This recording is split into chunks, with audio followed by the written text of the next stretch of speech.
tardes a todas y todos los presentes. Muchas gracias al doctor Andrés Gil Domínguez por la organización de estas jornadas y por la invitación a participar. Yo voy a abordar el actual debate que atraviesa la sociedad argentina. Se ha instalado el debate de la reforma constitucional, si no es necesaria, no es necesaria, con qué contenidos. Creo que es un debate profundamente político. Creo que está atravesado por la política, creo que es parte de las necesidades políticas, del diseño político, de la disputa política. Así que desde este punto de vista quiero abordar el debate. Y en principio mirar los dos lugares por los cuales viene la propuesta de reforma constitucional. Hay un impulso a la reforma constitucional que viene por la crítica a la Constitución vigente. Es decir, esta Constitución vigente tiene una matriz neoliberal, corresponde al consenso de Washington, le quiero modificar determinadas cosas, le quiero agregar otras. Hay una crítica a la actual Constitución vigente. Y tiene determinados actores este impulso de reforma. Hay un segundo lugar, un segundo impulso reformista que no habla de una crítica a la Constitución 94, que solo dice yo quiero una reelección del actual presidente.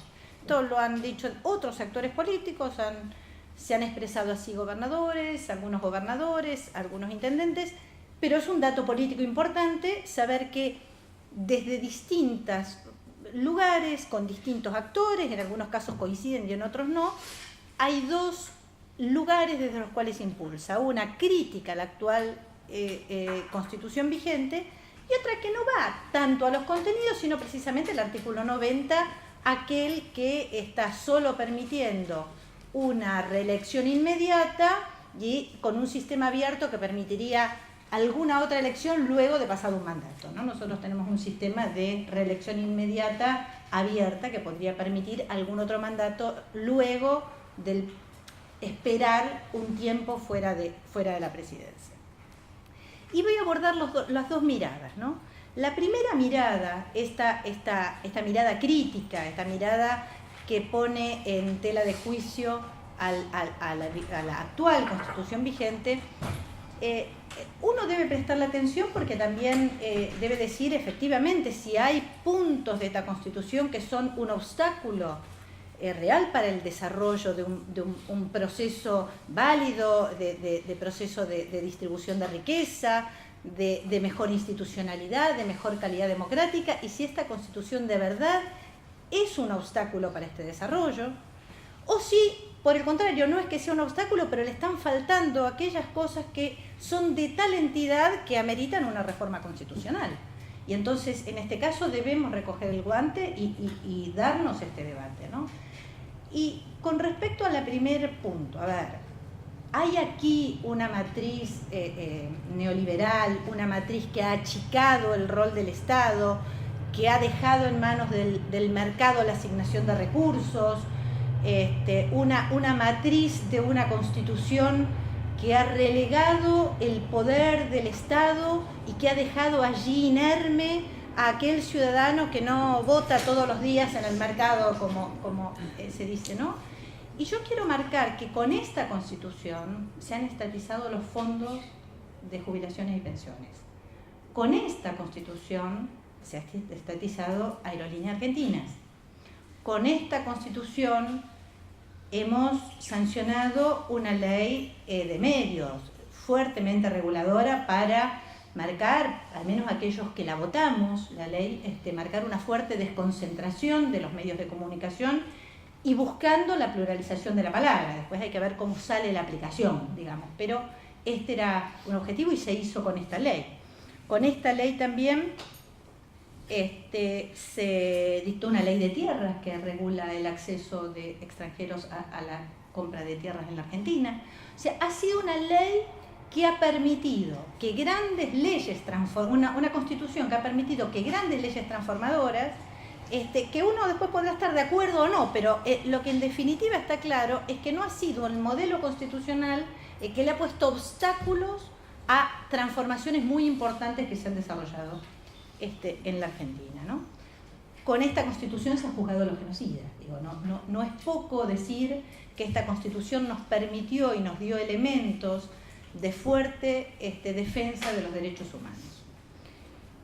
Tenemos en nuestra Constitución la cláusula del progreso del inciso 19 del artículo 75, que específicamente además incorpora el progreso económico con justicia social, y se habla allí del crecimiento armónico de las distintas provincias y el territorio argentino. Y tenemos los derechos de usuarios y consumidores, y se han incorporado la protección al ambiente, y por supuesto incorporamos muchísimos tratados de derechos humanos con jerarquía constitucional, y dejamos abierta la puerta a darle jerarquía constitucional a otros tratados de derechos humanos con mayorías especiales en el Congreso. Y todo esto, digo, uno puede mirar con miradas críticas algunas cosas. Yo de hecho tengo algunas críticas a la Constitución del 94 y algunas no son menores, pero la pregunta es, ¿esto ha sido obstáculo realmente para algún proceso de transformación, inclusive para garantizar derechos? Yo he sido autora, junto con una diputada socialista de Santa Fe, de la Ley de Matrimonio Igualitario, que la hemos sancionado con no poco esfuerzo y muchísimo debate y debate social en el Congreso en estos últimos años, ¿no? Y cuando nosotros fuimos allí a sacar una ley para consolidar un derecho, para ampliar ciudadanía, para ampliar derechos, para equiparar derechos, para eliminar barreras de discriminación, nosotros buceamos en esta Constitución los fundamentos para sacar una ley que consagraba derechos. Nosotros no encontramos un obstáculo en esta Constitución, lejos de ello. Fuimos al 16, fuimos al 19 y fuimos al 75, inciso 22, con todos los tratados internacionales, y allí encontramos los argumentos que nos permitieron derribar barreras y consolidar y consagrar derechos que en ese momento nosotros entendíamos que estaban en contra de aquellas consagraciones constitucionales, como era utilizar la orientación sexual, por ejemplo, para impedir el ejercicio de determinados derechos en igualdad de condiciones. La ley de identidad de género ha sido otra ley que hemos impulsado allí, y también buceamos en esta Constitución para consagrar derechos. Entonces, yo me tomé el trabajo, antes de venir acá, en estos días, de mirar cuáles eran los argumentos concretos, ¿no? Concretos, bajados a la realidad, porque la matriz neoliberal uno debe bajar la realidad y decir, bueno, a ver, ¿en qué artículo estamos impidiendo? Yo soy una gran defensora de la intervención del Estado como regulador para poder equiparar en igualdad y dar posibilidades de que las personas se desarrollen por igual. Motivo por el cual a mí me preocupa la crítica o la acusación de neoliberalismo. Yo no quiero estar ahí, motivo por el cual yo fui a buscar esto, ¿no? Y la verdad es que no solo no lo encontré, sino además allí donde busqué qué derechos se querían incorporar, tampoco encontré ninguna falta que tuviera nuestra Constitución, que estuviera diciendo, bueno, es allí donde debemos constitucionalizar.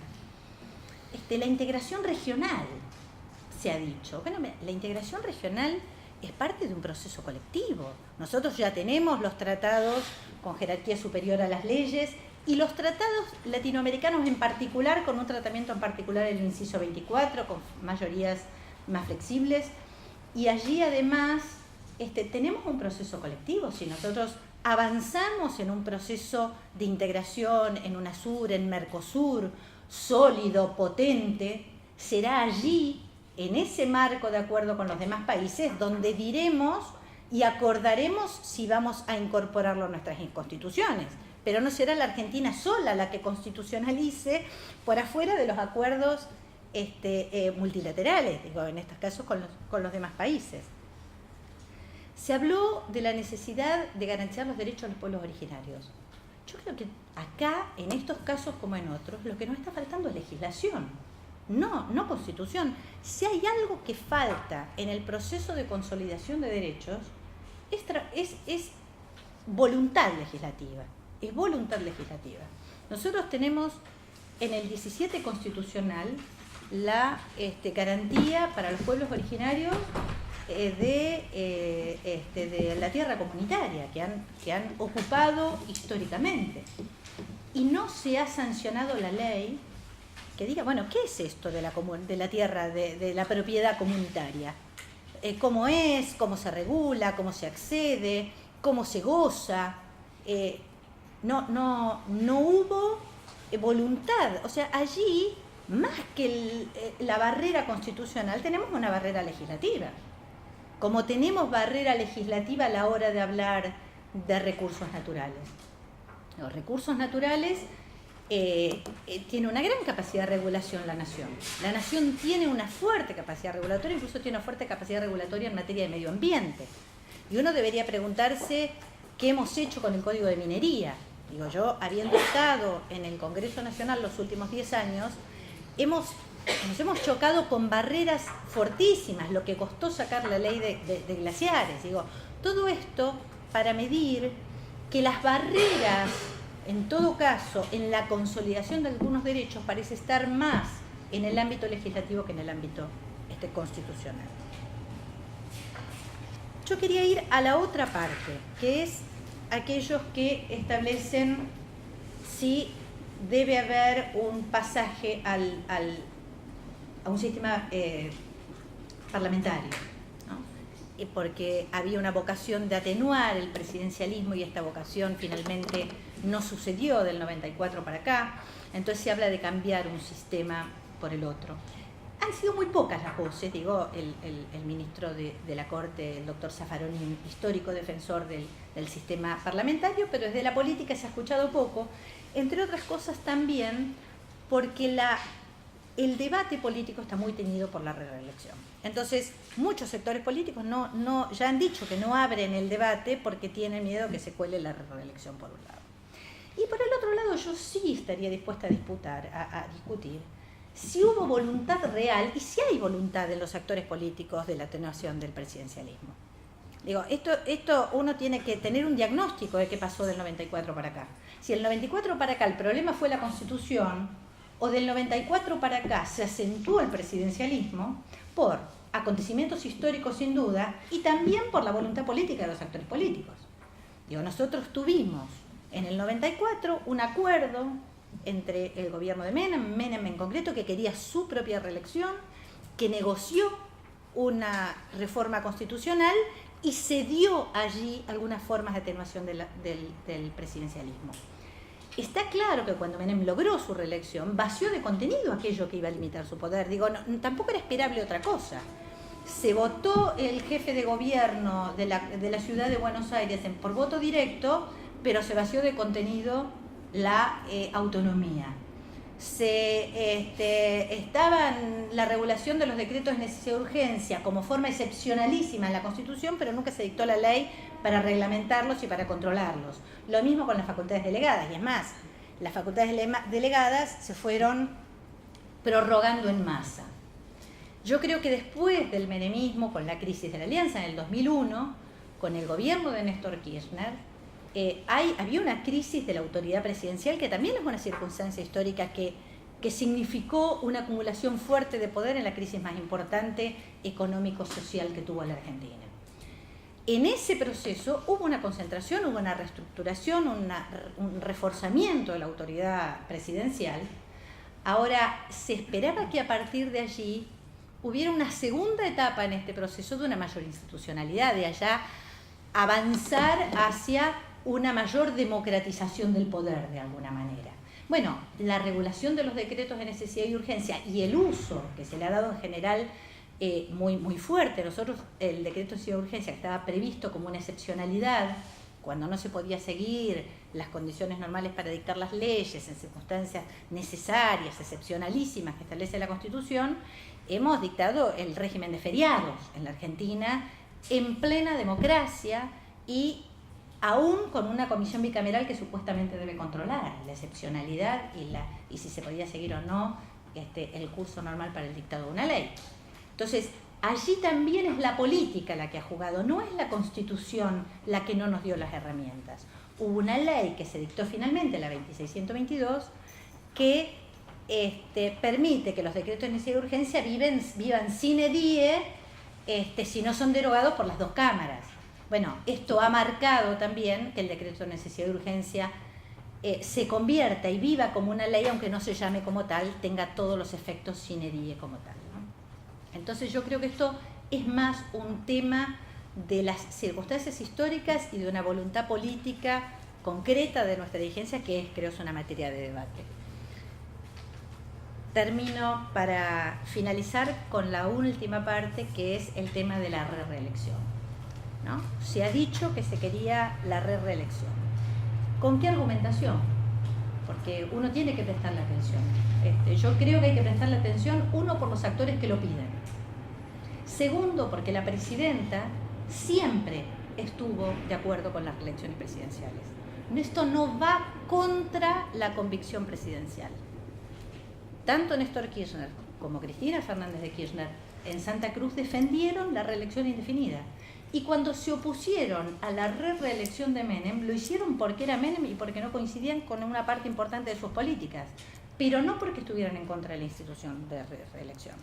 Entonces uno debe prestar atención a los fundamentos por los cuales se discute una reelección presidencial.